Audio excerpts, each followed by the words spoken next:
Welcome to the Games Institute, and thank you for braving the weather outside. I know we lost some people because of the snowstorm, so congratulations for being here. I'm going to begin with the land acknowledgement, which has become standard procedure for university events. We would like to acknowledge that the land on which we gather today is the land traditionally used by the Adawandran, Anishinaabeg, and Haudenosaunee peoples. We say this land acknowledgement because the University of Waterloo is situated on the Haldimand Tract, the land promised to the Six Nations that includes 10 kilometers on each side of the Grand River. We also acknowledge the enduring presence and deep traditional knowledge, laws, and philosophies of the Indigenous peoples with whom we share this land today. So I'm Marisa Benjamin. I am the Research Communications Coordinator for the Games Institute, which basically means that I have my ear on the ground about all of the research that we do here. So if you're not familiar with the Games Institute, we are a multidisciplinary research center, and we're actually one of the 8 Senate-approved research level or university-level research institutes, which means that we're not inside any one of the faculties. Therefore, we have people who come from all different faculties and all different disciplines. Our executive director is Neil Randall. He is at the back waving his hand. And our associate director is Mark Hancock, and our associate director of strategic planning and administration is Agata Antikovic. I hope I pronounced that right. And she's at the back waving her hand. So basically, these are some of the people who are behind the scenes making the research here happen. And everybody does some sort of games-related or interactive technologies research at the graduate level. We have a couple of undergraduate students, but mainly it's master's and PhD students who think about maybe video games, tabletop games, card games, virtual reality, augmented reality, artificial intelligence, anything games-related or interactive technologies-related, you name it, we've got it. So the purpose of this panel today is to show you a little bit about what that means, how people are coming from different disciplines, studying games, and doing something completely different that you wouldn't have thought of. And today we have John Harris, Nicholas Hoban, and Karina Arambide. In a second, I'll have them introduce themselves to you. But before we really dive into the panel, I want to emphasize that this is by no means a debate. Everybody has played the same game, Horizon Zero Dawn, and they're talking about what they noticed, but in the spirit of collaborating, not debating. So John, why don't you start off by introducing yourself? Who are you, what's your program, and what do you study? Okay, hello everybody. My name is John Harris. I am a computer science PhD student, wrapping up soon, very soon. And I work primarily with Dr. Mark Hancock there. My research focus is on asymmetric cooperative games, getting different kinds of people playing together and enhancing that sense of connectedness when we do play. My primary work focuses around a prototype that I've developed called Beam Around Scotty, which I won't talk about too much except to say that it has a lot of the similar technical challenges or technical mechanics that I've seen in Horizon Zero Dawn. They're both third-person action-type adventure games. So all of the cool stuff that I've been struggling with for the last 5 years on a technical level, in terms of animation and math and vectors and all these whatevers, to see a great AAA game and what they can do with that at a professional level was really cool. And so I probably, when I started playing Horizon Zero Dawn, probably spent like an extra 20 minutes in the very first playable cave, just looking around at the walls and seeing the way they do like refraction and the bats that jump out at you and all this whatever. And then eventually I'm like, oh, I guess they want me to go forward and like play. And then I had a great time. So that's roughly where I'm at.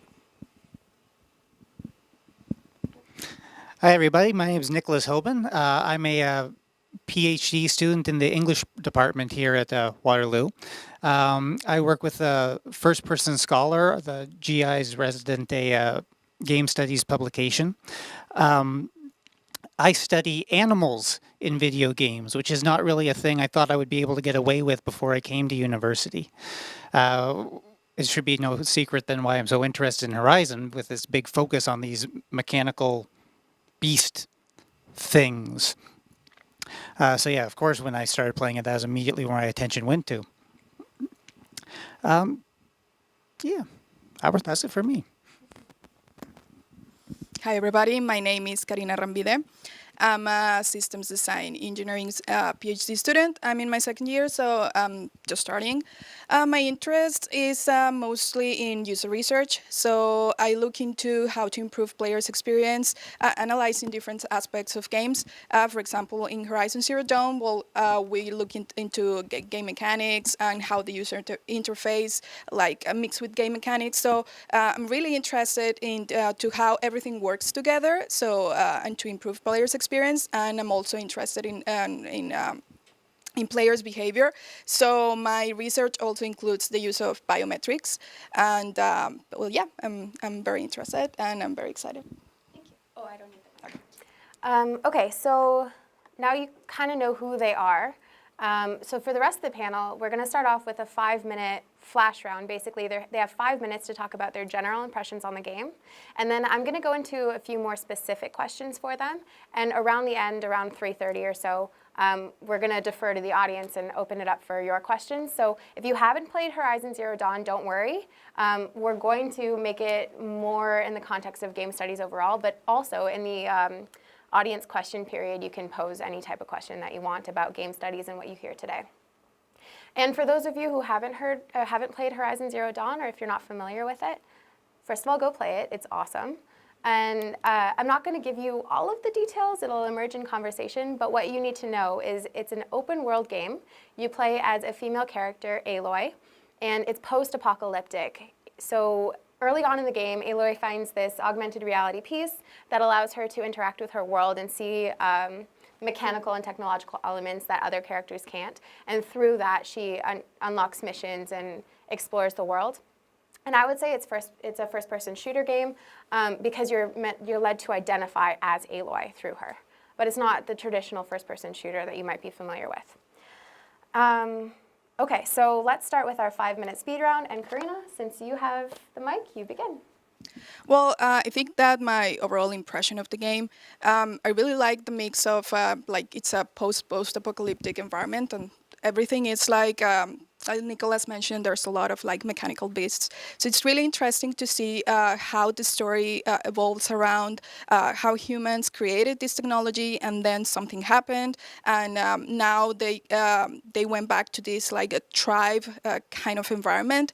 So you have a mix of very technological stuff, but also very primitive stuff. So Aloy, for example, for weapons, she just uses a bow and a spear, and she has to defeat these mechanical beasts, which are very technological.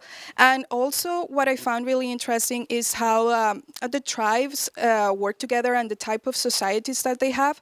And I also think it's a very interesting mix between the type of beasts that are shown in the game and the type of elements these beasts have. Some beasts are vulnerable to fire, some vulnerable to ice.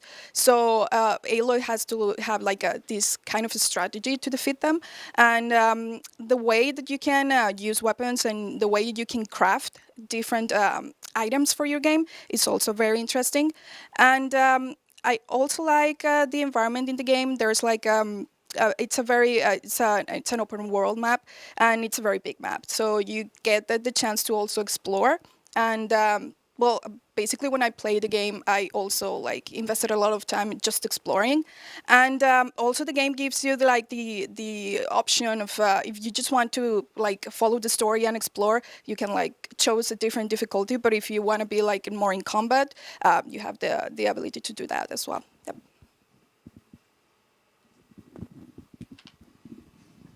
Oh, hello, everybody. So I'm going to keep you all enthralled for a moment or two by talking about posthumanism, which I know is everybody's favorite subject.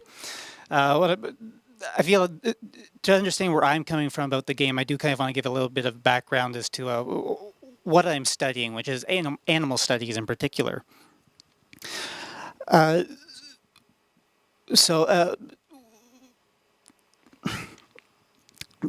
Previously, within within humanism, within the humanist paradigm, there's become this widespread, unspoken understanding that humans are in some way absolutely spectacularly unique.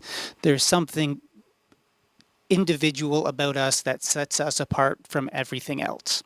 Oftentimes, we sort of decide who and what we are by comparing ourselves to animals in some way. Animals are incredibly important to us psychologically and culturally. They appear in our artwork. They appear, they appear in our metaphors about each other. They are, they seem to be fundamentally important to our understanding of ourselves. But there is a tendency within humanism to kind of set ourselves apart from them somehow. Post-humanism kind of critiques this. Post-humanism takes the kind of categories of human and animal and starts noticing how similar that they are.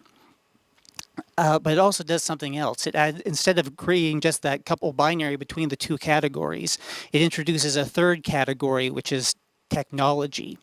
It notes the way that we use technology to understand ourselves or to communicate with ourselves. And it makes note of the way we use technology to understand animals. This one author that I really like, Dominic Petman, calls this the Cybernetic Triangle. You can imagine a triangle with humans, animals, and technology all in the different points. And it's a kind of a rubric for exploring the way that they relate to each other. Horizon Zero Dawn interests me because, to me, I find it to be a very post-human game. It works really hard to kind of break down those boundaries between animal and machine, most obviously, but also human and machine, or human and animal. So that cybernetic triangle kind of collapses into itself within the game, and it's no longer entirely clear what category things fit into, which has always been the thing that has interested me most about it. I don't know how long I've been talking for, but I think that's, yeah, that's... Yeah, that's pretty good for me, I think. Okay. See the rest for me. So I'm primarily a PC gamer because that's all I can afford. I can't afford multiple systems and all that, whatever. So unfortunately, Horizon Zero Dawn, I believe, is a PS4 exclusive. And so when I heard about this panel and they were soliciting volunteers, I was like, oh, wow, this gives me an opportunity to give it a try and think about it and engage. I'm glad I did because it's a fantastic game. I think the art department really hit it out of the park. If you ever see the game, it looks absolutely beautiful. And the robo-dinosaur animal thingamajigs are a really unique sort of concept that I don't think gets done very much. And I'm glad you called it a post-apocalyptic, because I'm going to distinguish from post-apocalyptic with something like Fallout, where it's very shortly after the world has gone to crap. This, presumably hundreds of years have passed, and humanity is sort of back on the upswing again. We're back in the sort of tribal era, but things are getting better and whatever. And yes, we have this new quest that Aloy goes on and the inciting incidents and whatnot. But there's not too many games out there that do post-apocalyptic, and so I was a huge fan. I'm also a huge fan of the sort of post-humanism, cyber future type stuff. One of my favorite movies is the original Ghost in the Shell, and all the interesting philosophical questions that prompts and whatnot. So when I saw the robo animals in Horizon Zero Dawn, I was like, oh, that's amazing. Like, I wonder what they're going to do with that. That is such a cool concept. I'm looking forward to checking it out, because reflecting on Ghost in the Shell, it's like, okay, it's basically a cop movie, but you've got cyber brains where you can talk to each other by thinking, and you're connected to the internet, and you have like AR overlays just by default and whatever. And so how that conceit affects being a cop that plays out in so many interesting ways that are kind of unanticipated and whatnot. So if you just get on board with, okay, we've got brain cases, just there it is, assume it works, how does that play out? And Ghost in the Shell does a great job of re-examining a bunch of sort of classic tropes about being a cop and these sort of whatnot. So we've got robo animals, and I'm like, oh, like that's cool. I wonder what's going to happen. Like, how's that going to play out? How is that going to be different and whatnot? So unfortunately, I've only been able to play about 12, 14 hours of the game. And from what I can see, it's like, well, they're robo animals.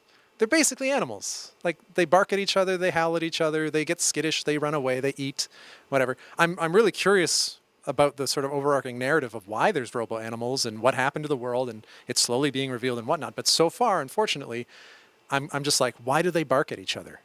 You know, why wouldn't they just Wi-Fi to each other and say, enemy sighted, 12 o'clock, engage alpha protocol, whatever, you know? But they still scatter, they still skitter and whatnot. So that aside, it's a fantastic, that's not even a problem, really. It's just kind of it's a disappointment because I was hoping for the stars and they gave me the moon, you know, like it's amazing. It's really well done. It's really cool. I'd compare it to things like any of the Assassin's Creeds, Witcher 3, Breath of the Wild. It's up there with the best of them. Some things I'd prefer in other ways. As soon as the focus turned on, I was like, oh, it's Witcher Sense. Oh, it's detective mode from Batman Arkham Asylum, all this, whatever. And you can see the sort of DNA of its contemporaries, but it's a really good version that kind of goes in a unique direction. And again, all credit to the art department because, wow. So that's my impression in about 5 minutes. So we're going to, through the questions, all of that's going to kind of emerge. You hit on throughout all of you, I'm pretty sure almost every question I have for you, but we're going to flush it out in unexpected, I think, ways. Okay, so actually my first question has to do with the focus because if I'm being honest, that's when I was really sold on this game being the topic of the panel. I was, initially talking to Nicholas about the animals and I thought that was really interesting, but it wasn't until Aloy picked up the focus when she was a child during the tutorial mode and turned it on that I was like, yep, this game. We're going to talk about this game. So, and throughout the rest of the game as well, like the relationship to technology just gets more and more interesting because the way that she interacts with the beast changes and the way that she interacts with animals change and the way that she communicates her technology with the other people in the community changes. So my first question has to do with what did you think of the augmented reality piece? Like, did they do the focus well? Because at times I found it annoying. And what did you think about the way that they constructed her relationship to technology? Was it consistent across? Were there things that disappointed you, which you kind of alluded to already, John? But yeah, so since you're holding the mic, I'll let you take this one first. I think when that happened, it really like, oh, like here's where we're going. Okay, like I thought it was going to be sort of a third person, let's shoot robots with bow and arrow. But that really gave it an interesting twist. As soon as it turned on, I'm like, oh, it's Witcher Sense. Witcher 3 is like my favorite game of all time. But that doesn't make it a bad thing because there's so much more information that we need to convey, and both to the player and to Aloy, who are synonymous with each other, sort of. There was a moment shortly after where Rost, your adoptive guardian character, who's raising and training Aloy as she's a child, is sort of like annoyed at you for spending so much time with it. Like she's sitting there kicking her feet as a child, being like, she's like waving her hands, dealing with the AR holograms and whatever, but Rost can't see that. So it kind of looks odd, but presumably it's been many days and many weeks. And so Rost is just sort of on board with this toy that she's found. He initially tries to take it from you because it's forbidden according to native customs for the tribe. But there's a moment right there where he says, okay, enough of this playing around. We're going to go do some hunting training. And he holds a bow out that interrupts the hologram and gets in Aloy's face. And it throws the word bow on top, like B-O-W, as if it's identified what this thing is and it's labeled it and, done the AR type thing. I think Aloy sort of stops and says, bow? Like as if she's reading it somehow. And I'm thinking to myself, does the tribe know English, like script? Or is somehow the focus teaching her? Or is she just intuiting it because she's a kid who's spending a lot of time with this interface and just coming to understand through example, bow? Oh, and there's a bow. What, tree? And there's a tree. And then she could like teach herself English or something like that. I thought that was like super fascinating. I don't think it's gone anywhere. She just seems to like intuitively, she's just on it. And for the rest of the game, she's just like super pro at using this thing. She's not super pro immediately, but she's slowly figuring it out, and you can hear the sort of narrative voiceover where she's like, oh, it's showing me their internal parts. Oh, it's showing me their paths. And she's learning as she goes, which is, I thought, like super cool to have this. What is it powered by? Who knows? A mega device. So you've played 12 to 14 hours of it. I went a little bit I didn't play 12 to 14 hours, but I watched the videos and saw the spoilers. And I'm wondering if anybody else knows about where the focus came from and where like the technology. Yeah. So, Beyond the fact that it was found in a tomb full of corpses. well, because at some point we're going to have to do spoilers. At some point, you do find out the relationship to technology. I mean, I think when she finishes the proving, you find out that the All-Mother is actually like this technological thing that is just a computer. And so that kind of makes it really interesting how they worship this thing that they don't really understand, and yet we as players know that, oh, this is probably AI. I'm actually in a weird position on that question because back when it came out and it looked amazing and I was so jealous that I couldn't play it, I actually spoiled it for myself by like looking at the Wikipedia synopsis of the plot. So I know vaguely, if I can recall from years back, where it goes, but it's sort of getting muddled in my current memory of like, have I seen that in the game yet or not? So I'll wait for the official spoiler tag, but I think I understand what caused the apocalypse and such. So the what do you call it?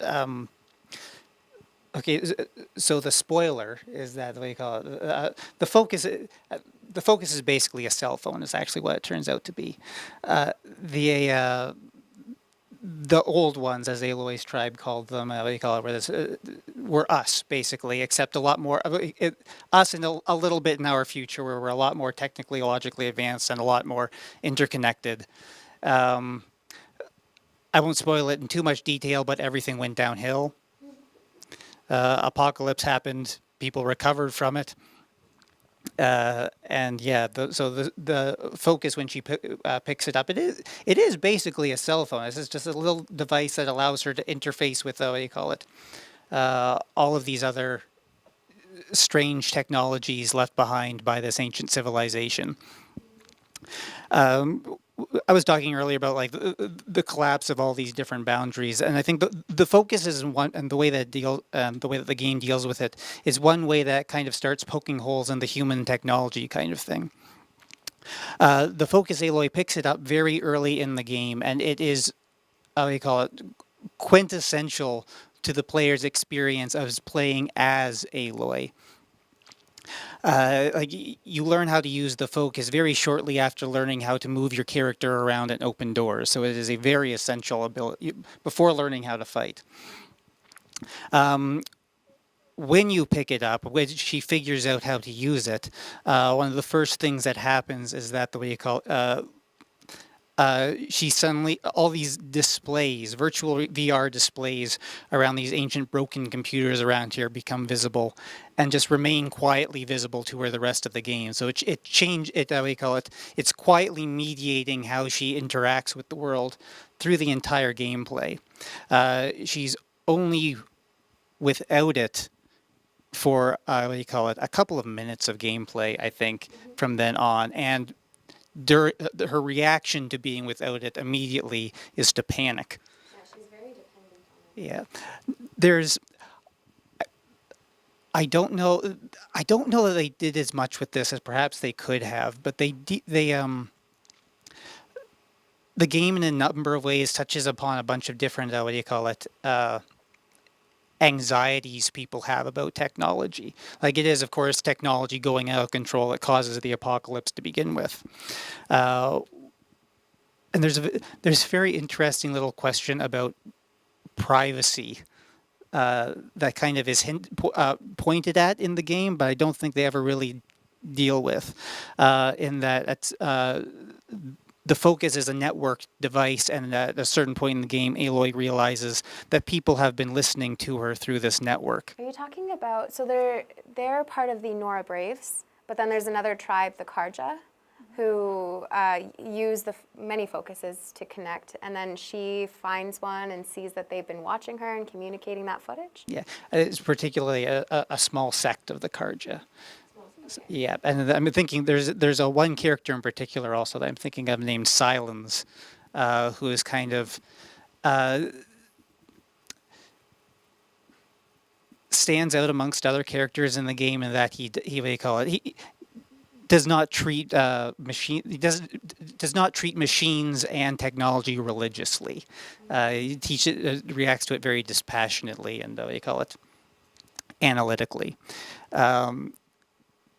And of course, he is, as far as he seems to be the most adept at using technology of anybody else in the game.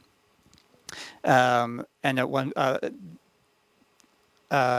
and yeah, he moves through technology like a fish moves through water. There's what you call it, a scene close to the end, and again, apologies, this is spoiling things a little bit. Yeah, the way you call it, Aloy's focus is actually destroyed. It breaks. It happens in a cutscene, or so a cinematic thing. Before you regain control, before the player is given back control of her, she's given a new focus by Silence. That's interesting. And what do you call it? Into this focus, he has basically downloaded all the information you have collected throughout the game. So you can throughout the game find little recordings from people left in the old world, and these get recorded in your focus for your later perusal. And you continue to have these without any interruption, even once your focus is destroyed. The in-game explanation being, oh, Silence has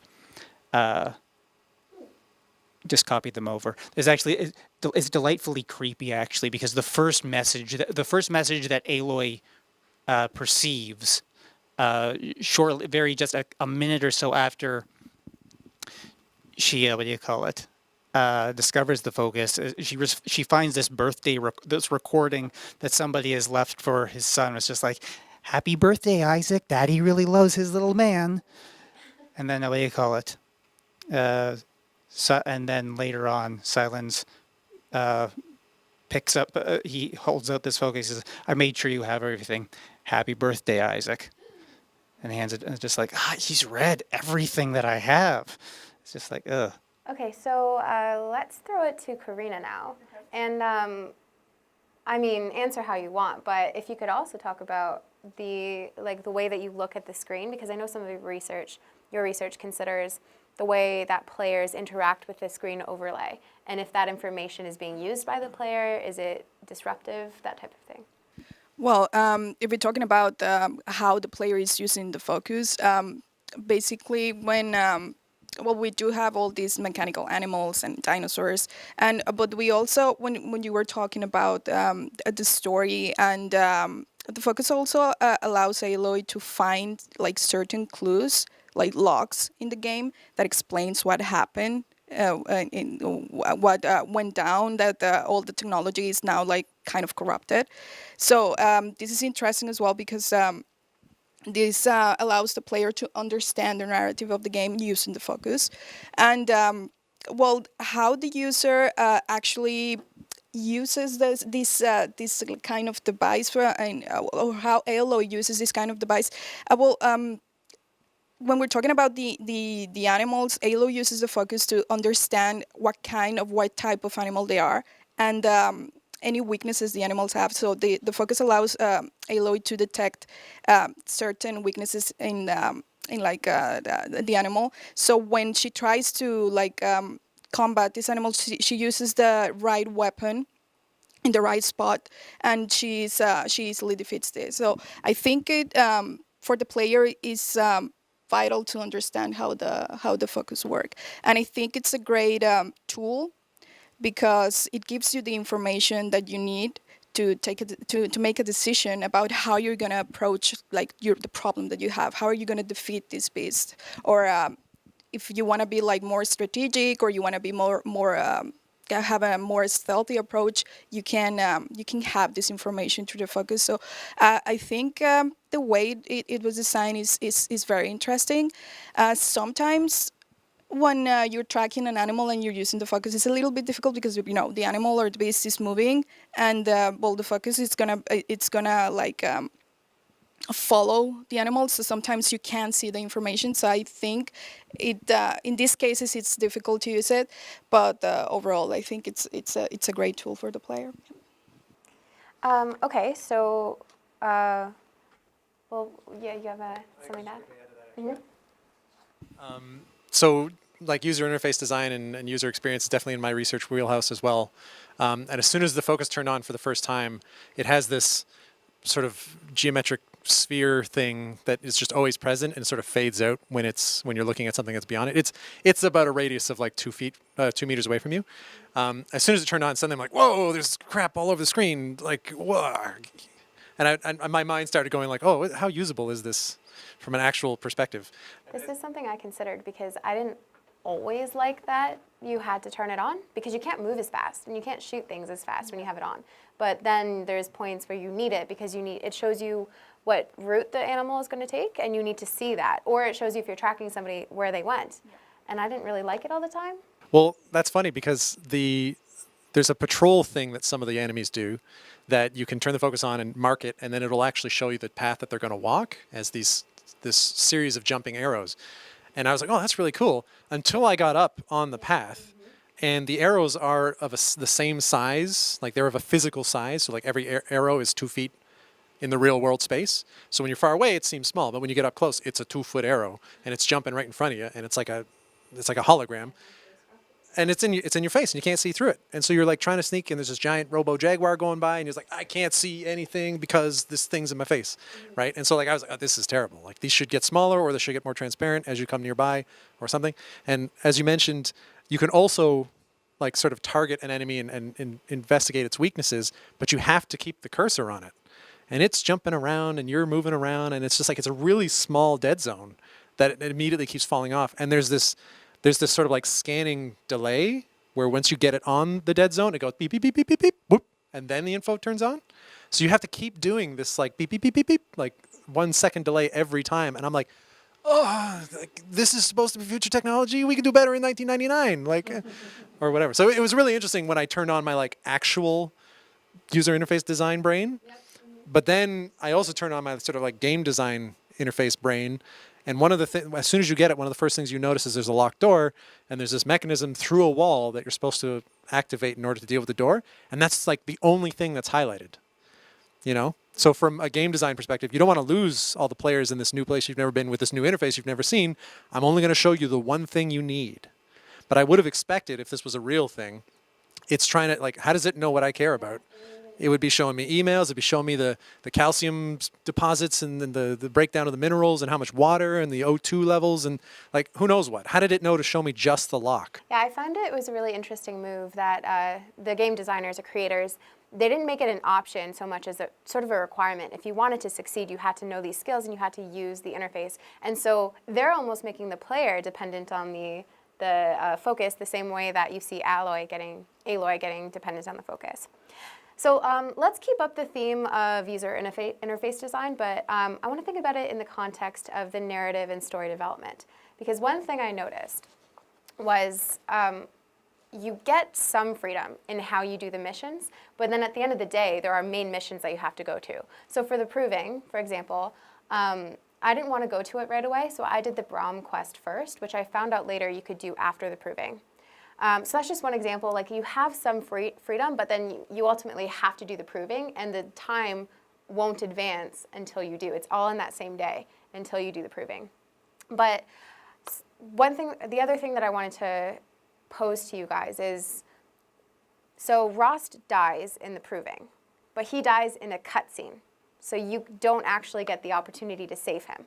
And you could have, theoretically, right? You could have saved the other two. I forget the other two characters' names that die during the proving. But these plot elements happen in cutscenes, leaving the player unable to change anything about it. And for me, that made me so frustrated because I do all this work to gain skill, and then when it actually matters, I don't have that ability. So I wanted to pose to you, and Nicholas is coming from more of a story development background, but you're both coming from more user interface brains. How do you think that relationship between player experience and user interface with story development worked? You have the mic, you can begin. This is a reminds me of something actually that I went over with my game studies class not that long ago. But if you're familiar with game studies as a discipline, you're probably familiar with the narratology versus ludology debate, which is kind of overwhelmed the discipline for a little while and is now, I think, considered a little bit passe to talk about directly. So I'm not going to talk about it directly. But there is this kind of this observation that came out of it, or that was made a number of times during that period, where it does that if you want to tell a really good story, a really good complex story, it requires a certain amount of authorial control. That if you too many, it was like too many cooks spoils the broth kind of thing. So if you've got everybody trying to tell a single story, it goes off the rails and goes in all these directions. But it's like, what do you call it? Storytelling works well when it's like you have tight control over what's happening. We control the experience of the person receiving the story. This kind of does not always jive well with the pleasure of interactivity that games are known for. It's the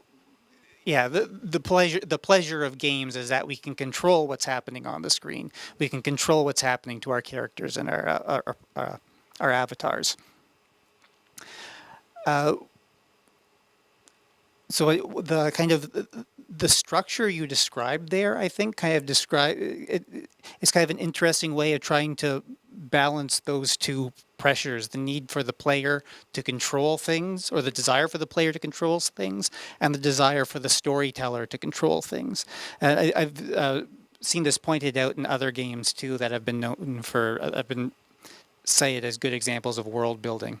And what they will do is the story will give the player lots of control. It will give the player lots of options in terms of what direction they can travel in and what they can do there.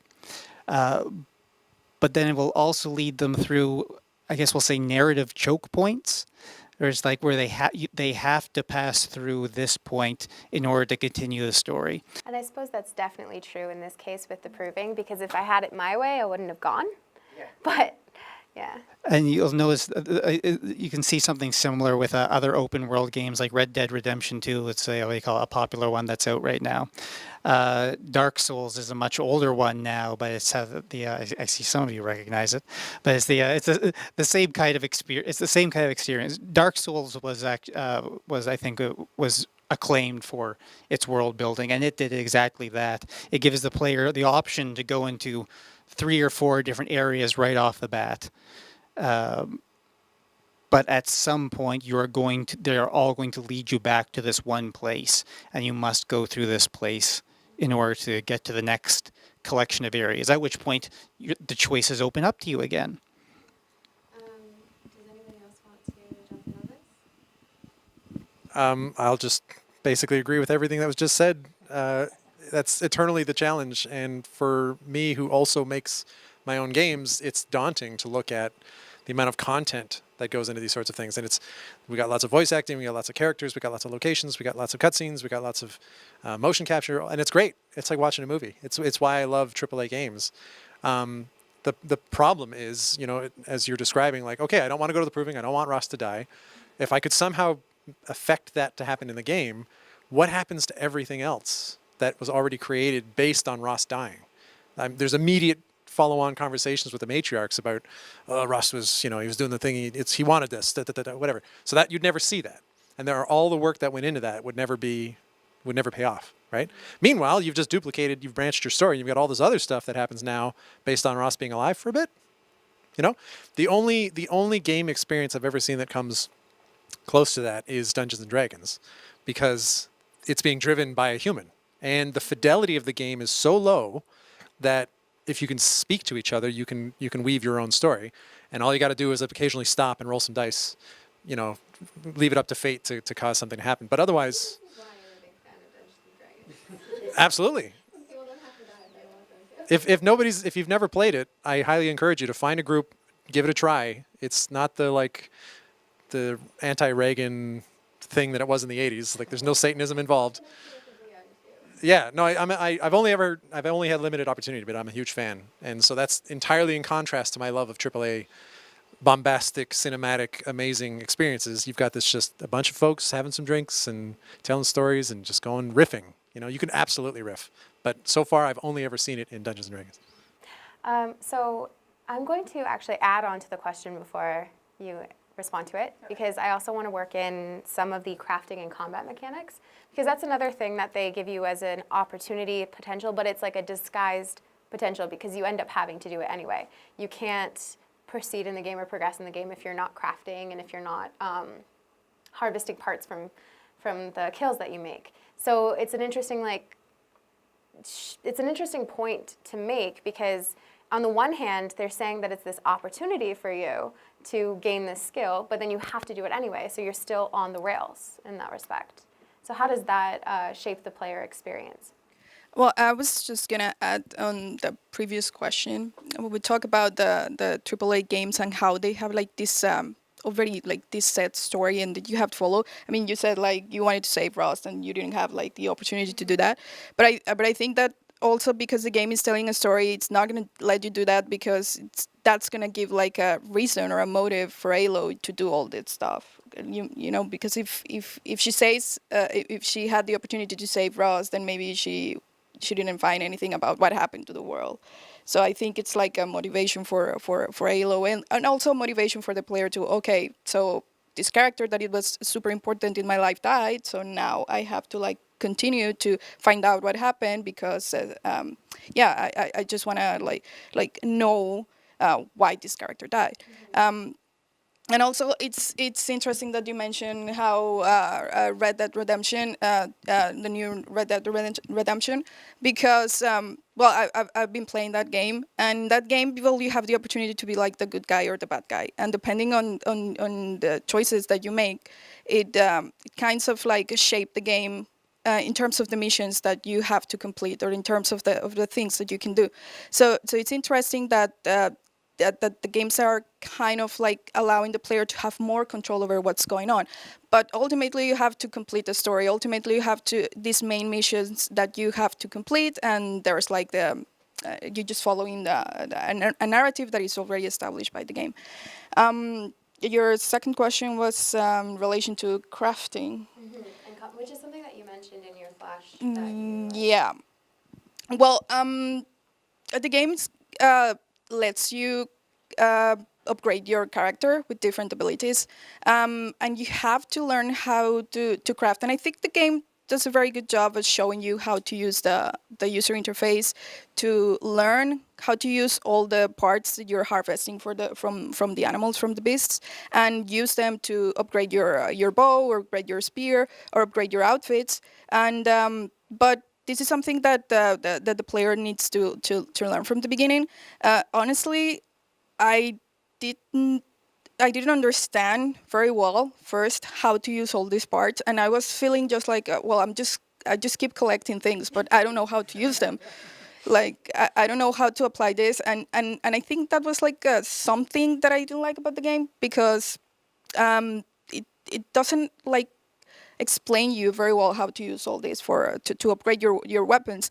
And for example, there was a point in the game where I was using a bow, but I was not using any like upgrades on the bow, and I just kept dying and dying and dying. I was like, well, what is going on? And then I found out that I had a lot of parts that I could use to upgrade their bow, and that was gonna like allow me to defeat the animals. So I think that this was like a missed opportunity for the game to explain better for the player. But once you understand how this mechanic works, then you just keep using it to upgrade different weapons. And also, I'm not sure if you noticed, but you can sell most of these parts to the merchants, and then you can get like better upgrades. The currency is shards. Yeah, exactly. So just keep collecting the shards, and then you can like exchange the shards for better weapons. But I think that in terms of crafting, the user interface is not explaining very well what to do. Well, there's so much in the user interface. Once you go into it, it's like you're learning a whole new thing all over again. And it's great, but it takes some time. Oh, sorry. Yeah. In preparation for today's panel, I actually watched the GDC postmortem from the lead designer of Horizon Zero Dawn, and they actually talk about the inventory system and the crafting and the whatnot, and how early on it was one of these like nebulous conceptual systems that they wanted to have in the game, and then as the game evolved, it sort of emerged or didn't or blah blah blah. And I felt a little bit vindicated both by what you just said and by watching this video, because I had the similar experience where I was like, okay, I've got slots and I've got light meat and heavy meat and these 3 different kinds of flowers and this kind of this, and it's just stuff, you know, it's a lot of stuff. And I was able to figure out that in order to craft this kind of arrow, I need this and that, fine, but how do I go find it? You know, and like, oh, it turns out there is a little thing you can turn on that sends you to a region to find the necessary ingredients, but it's like buried, right? It's hard to find. And so in the GDC talk, the lead designer is like, yeah, this sort of fell by the wayside where we wanted to have this big crafting economy and whatever, but it just didn't really pay out. And so we'd probably change it if we could, or it won't be in the sequel or blah, blah, blah, whatever. So hearing it, I'm like, so it wasn't just me that thought it was half-baked. But what it does is it makes like a almost pocket player experience, because I love gathering things. Like that's one of my gameplay modes. So I would take, I don't know, 3 or 4 times as long as maybe an average player would on each mission, because I'd try and collect everything and craft everything I could. But then it would really get in the way of the narrative development. So it's kind of interesting how like that creates a new potential for a player. I think we have time for one more of the structured questions before we open it up to the audience. So let's talk about the non-player characters and maybe bring in some of the social structures there. So Aloy, as an outcast in the beginning, when she goes and tries to talk to any of the non-player characters, they just say, oh, go away. We don't want to talk to you. We can't talk to you. What are you doing here? You don't belong here. But then after she succeeds in the proving, you go and talk to the non-player characters. And at some point, when you have dialogues with people, I think it's early on with Rost, you learn you can choose different conversation modes. Like you can choose to say different things. So on the one hand, there's the mode where you can choose to ask questions, and then there's one where you get an opportunity to respond with either the brain, the heart, or the fist. But I never figured out if that actually has an impact. So yeah, I'll just throw it out there. Talk about non-player characters, talk about the dialogue, what you see it does with that. Yeah. Little twitchy eyes. Oh, yes, please talk about that too. This is purely a technical thing, but it's the classic sort of talking head, one camera, one camera. So it's like Aloy's talking, and then it just cuts, and it's the NPC talking, then it's this. It's the same thing you've seen in like countless games. But they're trying to do some sort of like procedural facial animation type thing where they're like looking around sometimes, and they're doing we as humans, we're not statues. We do, our eyes move and whatever, but whatever they did or however they tuned it in this game, it's too much. And you end up with like this sort of like twitchy eye thing going on with everybody, including Aloy, right? And like they're just, you know, and it's just like, no, you know, but I'm fine. Like I wanted to believe in this world enough that I just sort of put it away. It just kept coming back, and I'm just like, I know exactly what's wrong here, technically. Forget it. Just forget. Imagine the world. There's still images. Okay, there's still images. That said, the NPCs are beautiful. Like the faces, the skin textures, all that sort of stuff. Like Aloy's hair is rocking. It's this giant just mop of red beauty. Like it's amazing. The NPCs have like really cool costumes and all that sort of stuff. Sorry, Mike. But when it came to the heart, fist, brain thing, I don't know what the payout was either. Except for that one point where they're in the cabin for the proving, and she sees that guy, and she references, because for me, she threw the rock at his fist, so he dropped the fist. This was when she was a child. So she references that, and I wonder if she probably said something different. But other than that, you don't really know if they're... I could see it being callbacks. Like you have an altercation with a bully when you're a child, and then you meet the boy when he's older, and it just calls back to whatever choice you made. But I don't think it affects the plot, because, spoiler, that guy dies in the proving as well. So maybe somewhere down the road. I could see like a Deus Ex Human Revolution thing where the epilogue wraps it up and says, I tried to be as intellectual as I could the whole time, or I tried to be as aggressive as I could the whole time, but, and it I will was just like trying to respond lip with the service heart to every it. time, and then somebody made me mad, and I immediately went for fist, and I went, oh, shoot. So if there is a payout in the end, I'm not getting the all heart. Yeah, so I'm not, it was never clear to me. Yeah, but then the question is, for you two, when you respond to this, is does it matter that there's no payout for the plot? Because it also maybe just improves like the feeling of control, right? Because I've already complained about the on the railsness, but then this is a moment where it's no longer on the rails. Also in the dialogue, you can opt out of continuing the conversation by just immediately saying goodbye. So yeah, Nicholas, you want to jump in on this? Yeah, I think actually, it's like, I just kind of, I don't have a lot to say here. I just agree with what you said. As the, what do you call it? It doesn't, I pretty much finished the game. Spoiler alert, I don't think it has any impact on the gameplay or the conclusions, what options you pick. So it's not a ludic thing, this choice you have. It's helpful in that, the way you call it, it facilitates the player's identification with Aloy. Because as you're, Aloy kind of has a, what do you call it, you are playing as Aloy, but she also has kind of a personality of her own.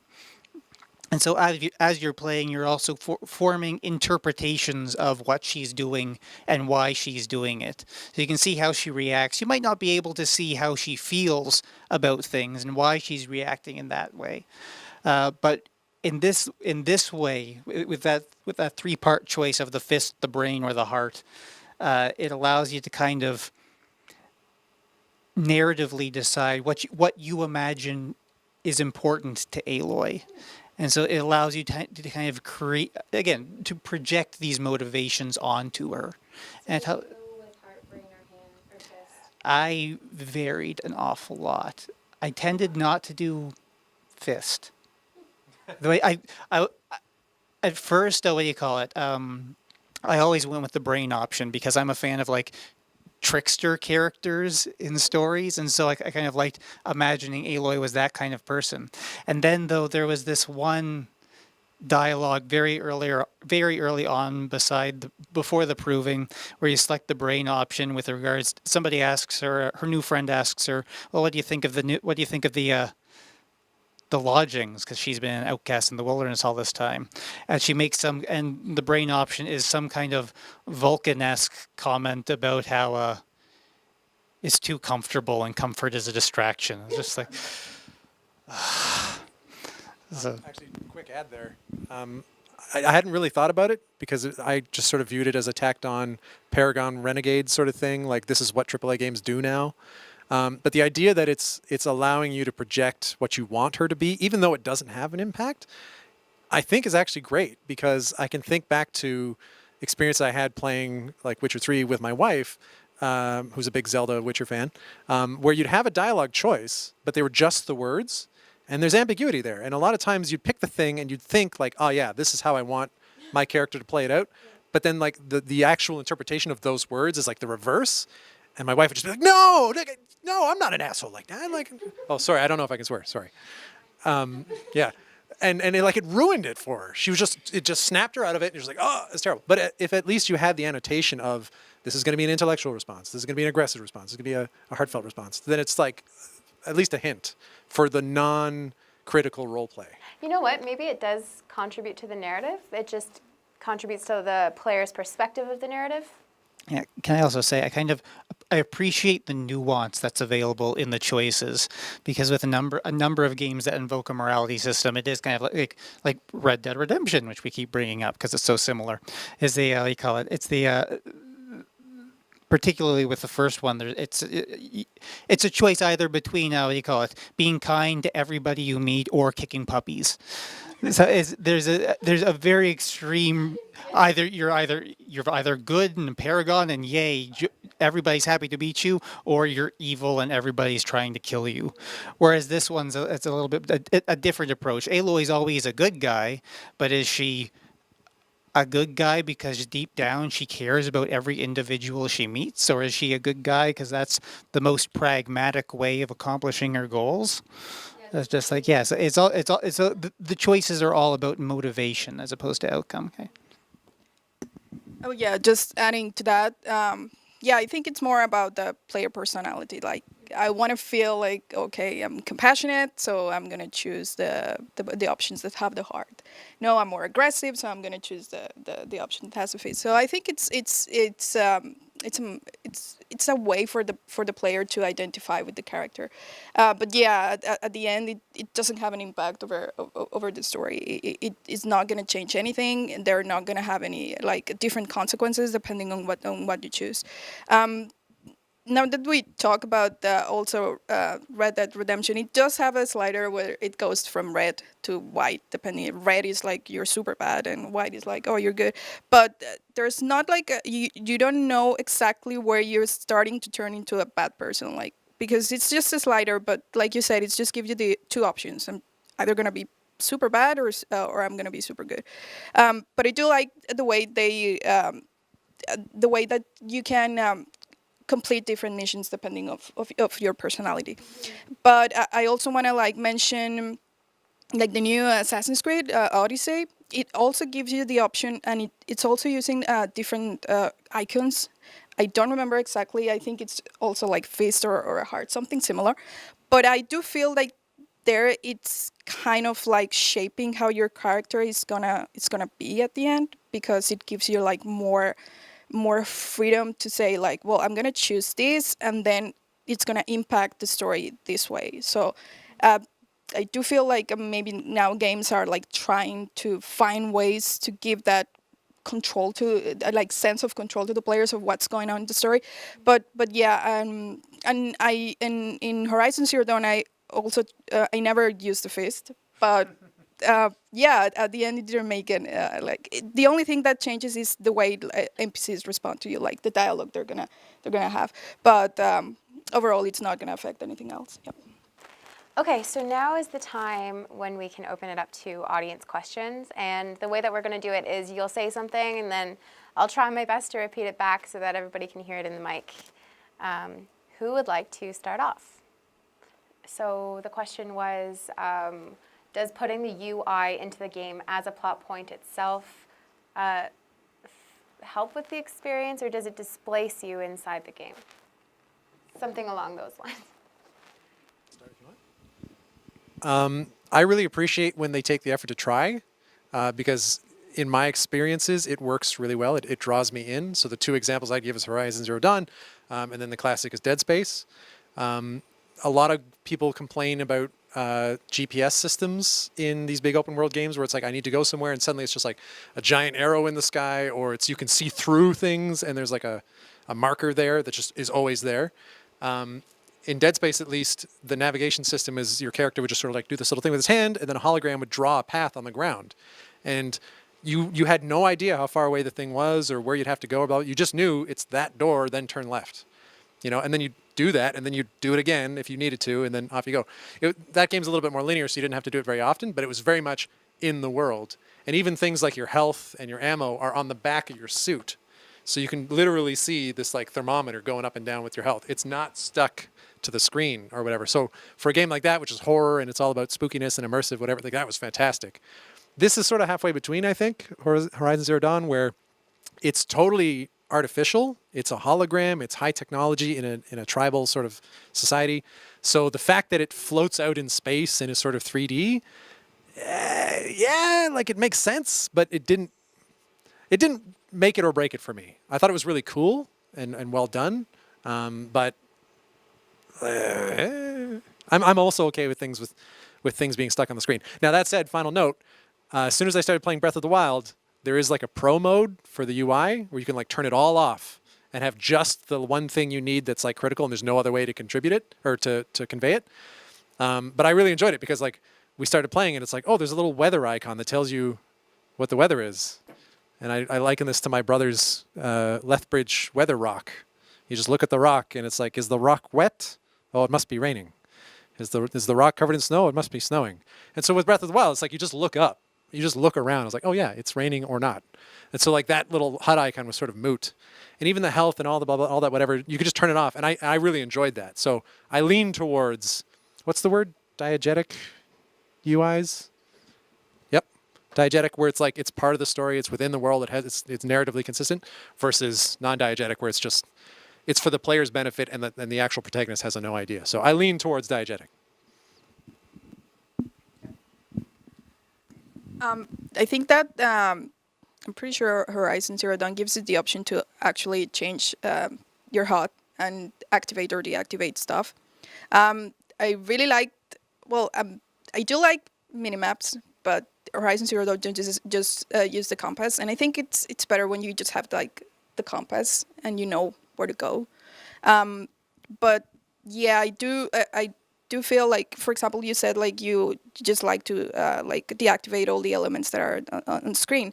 But that will depend on each player. But Horizon Zero Dawn give you that option, but I do prefer something more like I don't know, more immersive. I mean, the focus helps you, and but I don't think that for me it was kind of at the beginning it was kind of difficult to use it, and. For example, when I wanted to go to a quest, it showed like, oh, this is where you have to go, and it showed like an indicator. And at first, when I played again first, I wasn't sure if there were like the number of steps, or it was after an update that they made on the game that it was showing the number of steps. But that really helped me to know, oh, okay, like this is the distance that that I need to go to complete this mission. So I really think that, yeah, like you said, it's like a kind of in the middle, and they experimented with a lot of elements of the user interface.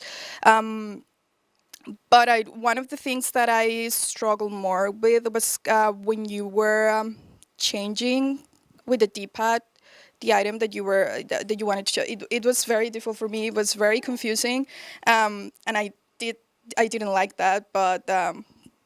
The wheel that you use for choosing the weapons was also, I think it was confusing because some of the stuff was like blurred. But then if you move the cursor over that item, that specific item, it was active. So that was kind of confusing too.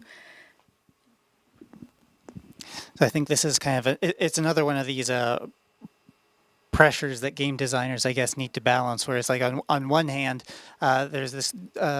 Desire for what they call immediacy, which is that people want the medium they're looking at to kind of disappear in a sense. So we don't want these reminders that we are playing a video game, because those kind of take us out of the verisimilitude of it maybe. And then on the other hand, the game also kind of, it wants to be easy to play.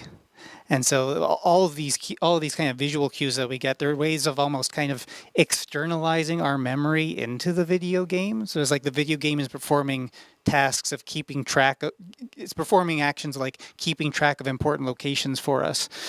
So we don't need to waste time and brain power trying to remember things, and just can get on with the actual gameplay.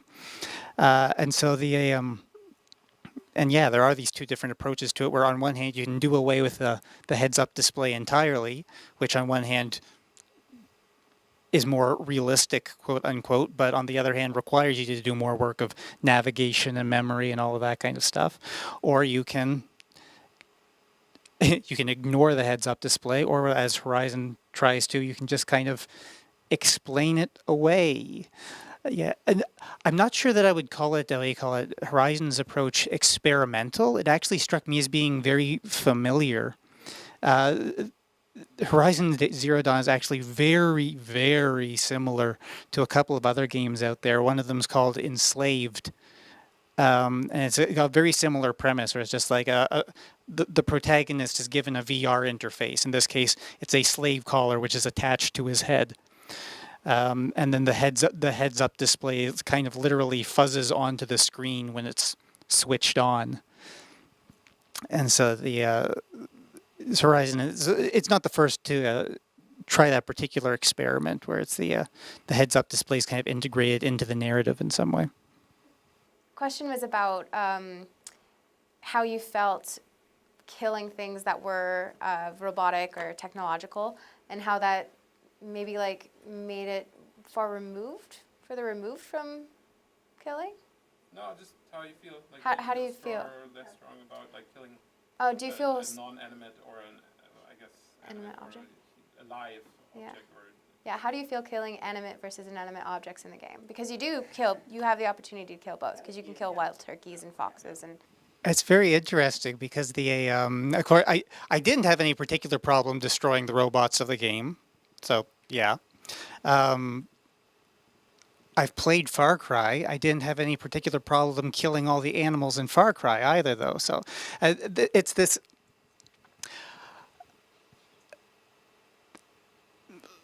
Oh, there's a lot to unpack in this idea, just a little bit. I think. To me, to me personally, the fact that they were machines and not biological, quote unquote, animals didn't actually make all that much of a difference. And there's kind of two reasons for that. And this is part of that whole collapsing of the Cybernetic Triangle, actually. The first of which is that what do you call it? As I think you pointed out actually in a previous conversation with me, the machines in this game aren't actually machines in the way you call it, the sense that we would recognize them. They don't do machine things, they do animal things. They make noises to each other and they communicate vocally and they act surprised when they've seen you. So they act actually very, very similarly to animals that you'll see in other games. They just look different. So the main thing that the differences between these machines and real, I don't know if I should be calling them that, but real animals is mostly just superficial. And the other thing why it doesn't make too much of a difference to me is that even in games in which does not feature machine animals, which features biological animals, the game still kind of pushes the player, typically speaking, towards thinking of the animals as machines, or towards thinking of them as resources or tools. I'm going to go back actually to the Red Dead example. We're kind of missing some context here, but Red Dead Redemption is a cowboy game. It is basically a love letter to the Western genre. And so, of course, there's plenty of animals in it. There's horses, there's what do you call it, bears and things, and you can hunt. There's challenges in the game, which are kind of interesting. So one of the challenges within the game is to find a bear and kill it with a hunting knife. Now, I want everybody to take a good look at me here and imagine how that would play out in real life. Yeah, it would be something you could probably stick on YouTube, but I don't think I would enjoy it myself all that much. But I can do it in the game because in the game it's not actually a bear, it's an AI with a small set of moves it can deploy. It will attack my character under certain circumstances. It will move this way at this speed and other circumstances. So beating the bear and completing this challenge is a matter of knowing the mechanics of the bear. To the degree that knowing my character, what moves I can deploy, what moves the bear can deploy, and understanding which of my moves can counter which of its moves. So from a distance, when you're looking at it, the bear looks very bearish, very bear-like. But then the game kind of rewards you for thinking of it as if it is a mechanical system, for thinking kind of past that layer of verisimilitude and working out what kind of gears are turning underneath. So in summary, in Horizon Zero Dawn, the machines are actually animals, but that's okay because in video games, animals are often just machines. Well, this is an interesting thing that comes up in game studies quite often because not only is it rare that you can truly finish a game, but think about playing tabletop games, board games. Every experience with that game is different. So how do we as researchers talk about things that we haven't necessarily seen all the way through? Well, guess what? You'll never see them all the way through because each play experience should be unique if it's a good game. So it's very different from reading a book. Like, of course, you can read a book cover to cover, and typically you probably should if you're doing critical literary analysis, but with games, you're talking about a different different beast. I'm going to mildly disagree with you and also mildly agree with you, at least for the elements of a big AAA narrative thing. We were talking earlier about how it is basically a linear narrative despite being an open world game. Knowing why the machines are here, why the Karja did what they did, or the sect, or is there a sect? I don't know. At least those questions can be answered. And then when you replay it, it'll be like, okay, well, I'm going to try and do it with just the Tripcaster only, or something. But then the question is, do you have to play it individually? Can you watch somebody play it and then still? Or read the Wikipedia page? Yeah, watch YouTube videos. Do we have another audience question out there? No? Well, then I'm going to exercise my right as moderator and ask another question, because we haven't talked about the art in the world, and we haven't talked about Alloy and Rost's relationship. So let's start with not art, social structure. We haven't talked about the social structure at all, because the really interesting thing about this is you have the Nora Braves, but it's a matriarchal society. And what does that mean? What does that do for the game? I guess I've got the conch stuff.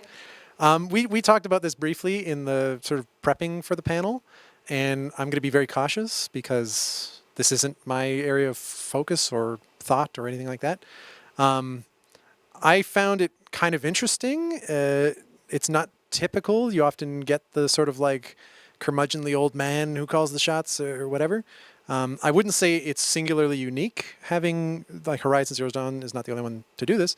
But I'll also say beyond a lot of the naming structure of the nearby geography, like Mother's Embrace and Mother's this and Mother's that, I didn't really see it play out in a way beyond this, like the window dressing of they are women. Okay, cool.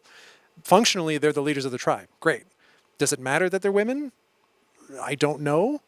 There is a sort of plot point which Wikipedia revealed to me where Aloy comes from and the center of the mountain, as you talked about, how it's a machine actually. They treat it like a sacred site, but it's actually a birthing pod type thing, which is where Aloy comes from. She's just born by the machine. So mother's heart, mother's womb, mother's whatever, the mountain, like, yes, there we go. We've got creation, we've got birth. Is that why? Because that was my theory, because it's a very female-sounding voice, AI voice. Yeah. So is that why it turned out to be matriarchal rough spoiler, you are the reincarnation of one of the lead scientists that led to the machine uprising. So when there's that little hologram that shows Aloy side by side with this supposed person that everybody's hunting, that's the ancient scientist, which you are a biological clone of. And that's why the machines sometimes defer to you, because you actually have clearance, security clearance to do these sorts of things. Why you were reborn so many years later and how the machine knew to do that and birth you, and I don't know. But in terms of the matriarchs themselves, they didn't strike me as intrinsically female. They were just the leaders of the tribe, and that's neither good nor bad per se. At least for the sake of let's switch it up already. I think it was good that they were matriarchs, but it didn't seem strictly necessary in the way it played out.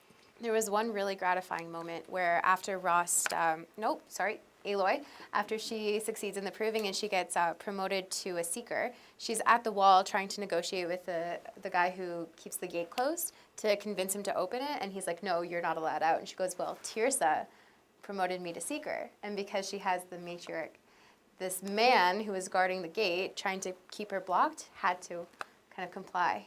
So I thought that was very gratifying. Yeah.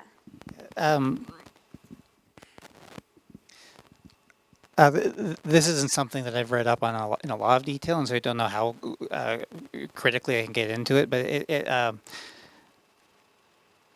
video games, along with like fairy tales and a bunch of other different kinds of narratives, have a very strange kind of relationship with motherhood. Mothers are very often absent, and it's often significant that mothers are absent. So, and the what do you call it? There's probably a number of games we could point to as examples, or like the recent God of War game, for example, is a very significant, a very well-known one where it's the plot is set off by the protagonist's wife dying, and she's left her with this command: spread my ashes on top of this particular mountain somewhere. And then there's games like what do you call it, The Last of Us, which is has a father figure. You play the father figure. Motherhood is completely absent. Yeah, yeah. The way you call it. Yeah, Aloy doesn't have a mother. That's kind of that's significant for her. It almost seems to me that the what you call it, the matriarchal nature of the tribe, the importance that it places on motherhood, is it, narratively speaking, it seems to me that it's there to make that particular conflict deeper for Aloy. To basically, what do you call it, the fact that she doesn't have a mother is made worse by the fact that she's in a what do you call it, a society in which the absence of a mother is not seen charitably. She's literally called motherless a couple of times as an insult. So yeah. Yeah, I was gonna mention that I do believe in the game. There were like some comments that some of the NPCs made to Aloy about, well, you don't have a mother, so they kind of like tried to keep her isolated from the tribe because of that. But then it's also interesting that Rust is not the father, but it's like a father figure for Aloy, because Rust basically like raised her. But yeah, I mean, I don't remember if the other tribes gave like this same importance as motherhood or matriarchs as the Nora. But I do think that, like you said, it was kind of part of the narrative to make Aloy feel like more, I don't know, motivated or angry at the fact that she didn't have a mother. Yeah. Okay, so our very last question before we close off and say goodbye is, how would you study this game? And no, I would not study this game is a completely valid answer. Yeah, me too. I'm going to go with the no option. Not because, yeah, well, of course. It's a fantastic game. Just in particular, my tactics when it comes to research tend to be pretty low level, and so I'm looking at timings and intricacies and precisions, and so like how high can she jump, how far can she run, how quickly can she get there, what's the timing on this animation, all these sorts of things. So it's pretty nitty gritty, mechanical type stuff. And so for a long time, I've sort of been making, or I've chosen. It's not one better than or worse than the other. I've just chosen to approach it from a bottom-up perspective. So I spend a lot of time making prototypes so that I can have the control over these sorts of things and change the timings and change the way they work and whatnot. Coming from top-down, studying an existing AAA commercial game, you don't have that much access under the hood. So you could run user studies, which would be my bread and butter, where it's basically like get a bunch of people in, play the game, ask some questions about it, do some surveys, stuff like that. But I'd only be able to ask them questions about the ways Horizon Zero Dawn is now. If I wanted to change it, I couldn't. And if I wanted to contrast it with a similar game, let's say an Assassin's Creed or something, I could, but then I'm throwing out all this lovely stuff about narrative and matriarchy and the art style and all this whatever. And so you end up with all these other confounds about, well, is it because people identify with Aloy, or is it because they like Egypt in Assassin's Creed Origins, right? And that sort of thing. So if I were to study it, it would be some sort of player experience study. Like I said, play it, ask questions, surveys. But I probably wouldn't start with Horizon Zero Dawn, the commercial game. I'd probably try and approximate it with some sort of prototype about whatever the mechanic is that I'm curious about, and then change it and then go from there. And so it's been a while since we said this, but John is coming from computer science. Yeah, so I'm coming from what do you call it, English and literature. I studied Shakespeare before I moved into game studies. So like, if it has a practical application, I just want to keep my hands off it, basically. When I'm looking, I would study a game like Horizon. It's right up my alley. I'm thinking there's this model that I know of called Mda Theory, which is it kind of describes the relationships between the designer and the player of a game in terms of game design. The MDA stands for Mechanics, Dynamics, and Aesthetics. So it says is the way they call it. Mechanics are like the rules of the game, dynamics, the gameplay that results, and the aesthetics in this context is the pleasure, the particular pleasures that the player gets out of the dynamics involved, the gameplay involved. And the one interesting thing I think that this theory makes is that designers and players approach the game from opposite directions, and that the designer has to approaches the game firstly from the perspective of the rules, the mechanics, the underlying systems involved in the game. But as you say, the way you call it, the person experiencing the game comes at from the other angle. They experience the aesthetics first, the pleasure, the results. So, for me, from my angle that I'm coming at from the player angle. I'm looking my questions when I'm looking at a game. My questions tend to involve first, what kind of interpretations can I? What am I seeing right in front of me? What kind of affordances am I aware of? What kind of what is the game trying to communicate to me? Whether it's aware of it or not. And from there, I would look deeper into the circumstances that led to that coming about in terms of like the constraints of the game design and that kind of thing. Well, in my case, if I had to run a study, I would probably do something related either to player behavior. So taking, based on the question that Blair made about how do they feel when they kill something that is mechanical or something that is a real animal, I would try to like study the type of emotions or behaviors players are experiencing when they kill something like one of the beasts in Horizon Zero Dawn, or when they kill something more real, like in Red Dead Redemption. What is the difference, and if it's causing some kind of what kind of experience and they have. So I think it would be that, but like John said, it's the finished game, it's published game, so there are different things that you maybe can study. Could be game mechanics, could be narrative. So I guess there's a lot of options, and but it will depend on exactly what you're trying to find out about the game. Yeah. Okay, so that concludes. Oh, and we did this for the other two. So Karina, once again, is from Systems Design Engineering. Okay, so that concludes the panel. Thank you all for coming. And please, before you go, have cookies and treats at the back. And we'll stick around for as long as we can afterwards to answer some more questions. But yeah, you know how to contact us. Thank you.